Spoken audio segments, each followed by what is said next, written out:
3+1, односно Зоран Заев да биде првите 3 години премиер, а Насер Зибери последната.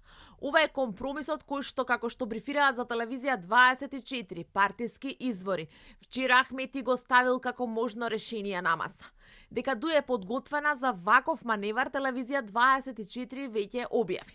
Сепак, според истите извори, Заев ни во овој предлог засега не гледа можен компромис.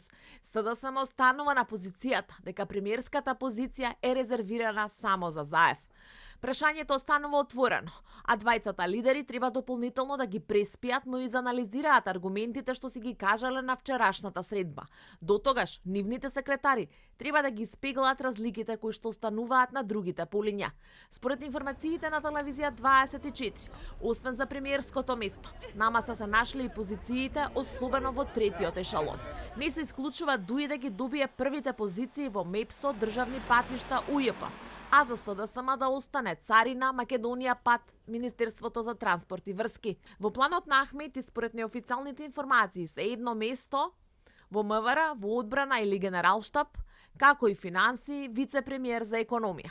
Министерството за правда, за кој Заев и Ахмети вела дека ќе биде клучно во новиот мандат, е посакувано и на Бихачка и во Мала Речица. Официјално и во СДСМ и во ДУИ молк.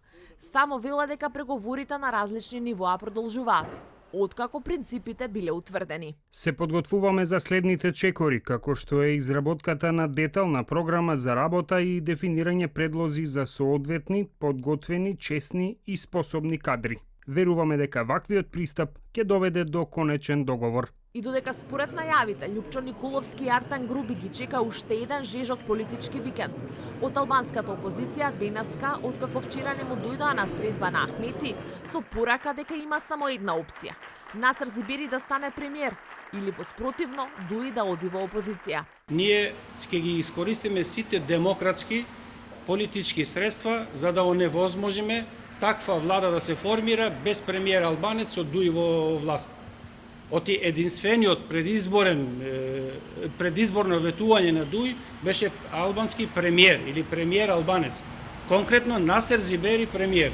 Своето преговарачко време го чека и Христијан Мицкоски. Во ВМРО ДПМН сите опции се отворени во наредниот период и секако ќе го следиме периодот на преговори кои што ќе го предводат партиите. Рокот кој што го има Зоран Заев истекува на 2 септември. До тогаш треба предлогот за нова влада да биде доставен до собранието, но и да биде избран претседател на законодавниот дом кој што ќе свика седмицата за избор на новата влада. Доколку Заев не успее да формира влада во тој рок, го враќа мандатот. Следен за составување влада е Христијан Мицкоски.